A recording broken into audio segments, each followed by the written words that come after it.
Saudi अरब और middle east के जितने भी ऑयल प्रोड्यूसिंग देश हैं, इनको लगा था कि इनके लिए हमेशा ही अच्छा समय चलता रहेगा, मगर डोनाल्ड ट्रंप के एक फैसले के कारण इन सभी गिरगिट देशों की हालत आज की डेट में पूरी तरह से पतली हो गई है और सारी खुशी इनके चेहरे से गायब हो गई है। सऊदी अरब और उसकी टोली में शामिल ओपेक के बाकी सभी अरब देश इस समय मेजर क्राइसिस फेस कर रहे हैं। इन सबको बड़े झटके लगे हैं and at the same time Bharat के लिए बड़ी अपॉर्चुनिटी लेकर आए हैं कि ये सारे के सारे अरब ममालिक के लिए बड़ी डिफिकल्ट ऑकवर्ड सिचुएशन होगी। It's a very delicate situation. इसलिए अगर हम जनवरी के महीने से कंपेयर करें तो क्रूड ऑयल के प्राइसेस 20% डाउन आ गए। क्रूड ऑयल की कीमतें डाउन आने का मतलब है कि सऊदी अरब और मिडिल ईस्ट के देशों के लिए प्रॉफिट में कमी आना।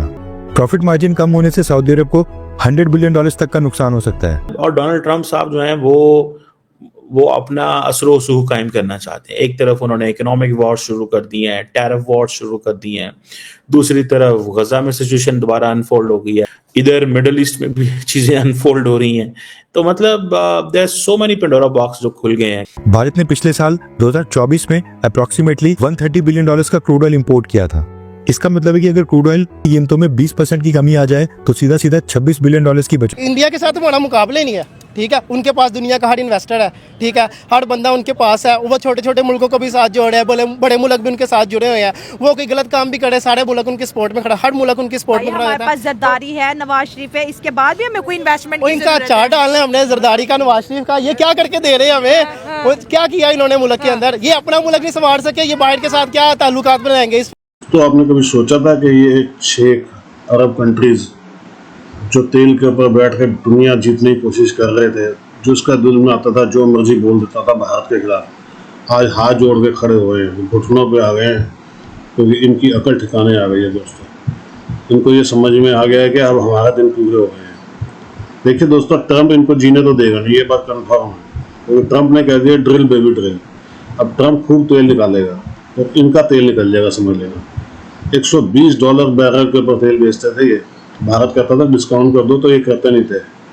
आज $62 के ऊपर आ गया है, इनकी हालत पतली हो गई है और इनके पास और कोई चीज़ नहीं बेचने को। अब ये भारत के आगे हाथ जोड़ रहे हैं कि तेल ले लो, और दुनिया भारत को ऑफर कर रही है सस्ता तेल। अब इनकी हालत देखिए क्या हो गई है। ये देख के पाकिस्तान वालों की हालत क्या होगी, अब आप सोच लो। आज भारत जो कहेगा ना, उनको करना पड़ेगा। ये उस पोजिशन में आ चुके हैं। कमेंट्स कीजिएगा, वीडियो को लाइक और चैनल सब्सक्राइब जरूर कीजिएगा। Thank you very much. जब रशिया यूक्रेन वॉर स्टार्ट हुआ, वेस्टर्न देशों ने रशियन क्रूड ऑयल और रशिया के एनर्जी एक्सपोर्ट्स के ऊपर सैंक्शंस लगा दिए, तो इन सब अरब देशों ने क्रूड ऑयल की प्रोडक्शन को कम करके क्रूड ऑयल की कीमतें $120 पर बैरल तक पहुंचा दी। सऊदी अरब और ओपेक देश पिछले 2-3 साल से ही लगातार दादागिरी कर रहे थे और क्रूड ऑयल की प्रोडक्शन को कम कर रहे थे, लेकिन डोनाल्ड ट्रंप के एक फैसले ने सऊदी अरब और ओपेक देशों को एक ही झटके के अंदर इनकी हैसियत दिखा दी है। दरअसल डोनाल्ड ट्रंप के रेसिप्रोकल टैरिफ्स अनाउंस करने के बाद से इंटरनेशनल मार्केट में क्रूड ऑयल की कीमतें 12% तक गिर गई हैं, वो भी 2 दिन के अंदर ही। ब्रेंट क्रूड ऑयल के प्राइसेस $55 पर बैरल के नीचे $62 पर बैरल तक आ गए हैं। डोनाल्ड ट्रंप के प्रेसिडेंट पद की शपथ लेने के बाद रिसेशन और ट्रेड वॉर का खतरा पूरी दुनिया में बढ़ गया है। इसलिए अगर हम जनवरी के महीने से कंपेयर करें तो क्रूड ऑयल के प्राइसेस 20% डाउन आ गए। क्रूड ऑयल की कीमतें डाउन आने का मतलब है कि सऊदी अरब और मिडिल ईस्ट के देशों के लिए प्रॉफिट में कमी आना। प्रॉफिट मार्जिन कम होने से सऊदी अरब को $100 बिलियन तक का नुकसान हो सकता है और सेम हाल मिडिल ईस्ट के बाकी ऑयल प्रोड्यूसिंग देशों का होने वाला है। क्रूड ऑयल की कीमतें 12% तक गिर गई हैं, इसका भारत को कई बिलियन डॉलर्स का बेनिफिट होने वाला है। क्रूड ऑयल की कम कीमतों का मतलब है कि भारत की सरकार को कम प्राइस के ऊपर ज्यादा ऑयल मिलेगा, यानी कि बैठे बैठे 15 से 20 बिलियन डॉलर्स का फायदा होगा। भारत ने पिछले साल 2024 में अप्रोक्सीमेटली $130 बिलियन का क्रूड ऑयल इंपोर्ट किया था। इसका मतलब है कि अगर क्रूड ऑयल की कीमतों में 20% की कमी आ जाए तो सीधा सीधा $26 बिलियन की बचत होगी। अभी की सिचुएशन फिर एक दफा बड़ी परेशान कुन है वहां पे मिडिल ईस्ट के अंदर। तो जंग बंद नहीं हुई, मजीद जंग शुरू होने की पोजीशन जो है वो तैयारी सामने आ रही है। और इसमें ये परेशानी की बात है कि अगर ये पॉलिसी ऑफ मैक्सिमम प्रेशर अब आती है और अगर डायरेक्ट मिलिट्री कॉन्फ्लिक्ट ईरान के साथ होता है, सो अब वो सुनने में आ रहा है कि कभी वो कहते हैं जी कि वो उनके मिसाइल सिटीज पे हमले कर सकते हैं, उनकी न्यूक्लियर इंस्टॉलेशंस पे हमले कर सकते हैं, और इस तरह की जो सिचुएशन है जो है वो पैदा हो सकती है। ये आप समझ लें कि एक बड़ी वल्नरेबिलिटी नजर आ रही है।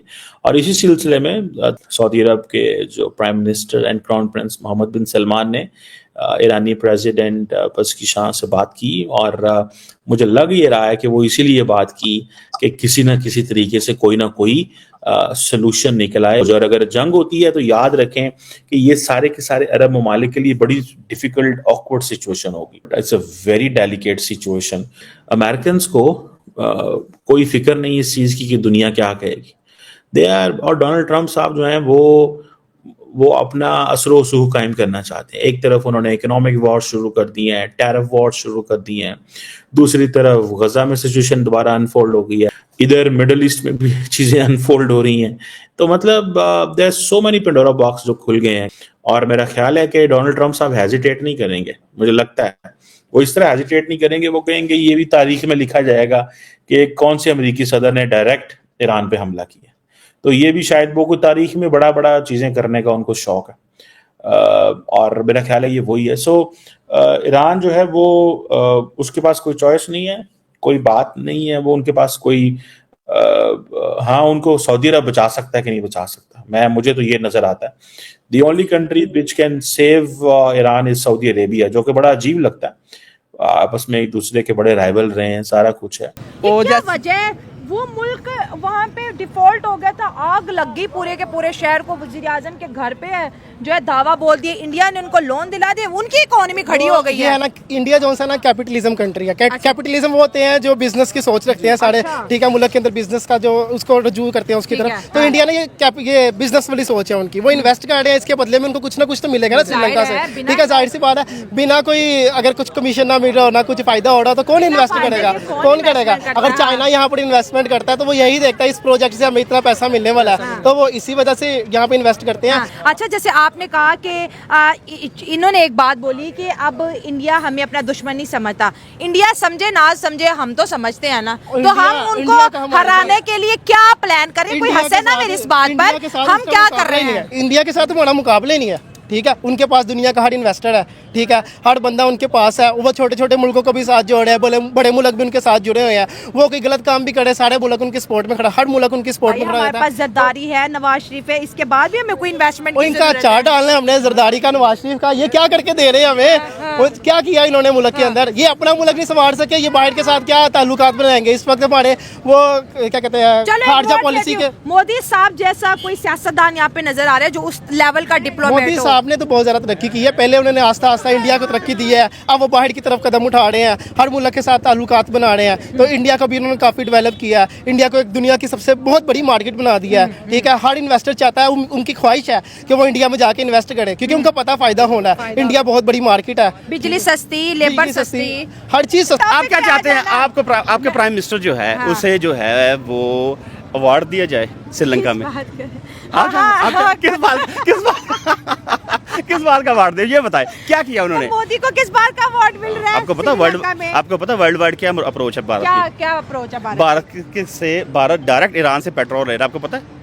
आपको आप ही बता रहे हैं, आपको भी पता होगा। अच्छा, फिर हाँ, आपने लिया था पाइपलाइन बिछा के, अमेरिका का नहीं लेना, आपकी जरूरत नहीं हुई लेने की। आपने कहा कि भारत की बड़ी इंटरनेशनल अप्रोच है, कुछ अप्रोच है हमें भी बता दें जिसकी वजह से उन्हें सऊदी अरब भी हाई सिविलियन अवार्ड दे रहा है, श्रीलंका भी दे रहा है, यूएई भी दे रहा है, अमेरिका में भी उनकी बड़ी आओ भगत होती है, ठीक है। और मैं कहती हूँ कि पूरी दुनिया में सब वाह वाह मोदी छा गया, मोदी आ गया, भारत आ गया। तो ये इतनी जल्दी 10-15 सालों में ये कैसे मुमकिन हो सकता है? जादू से भी करने की कोशिश करें तो जादू भी इतनी जल्दी नहीं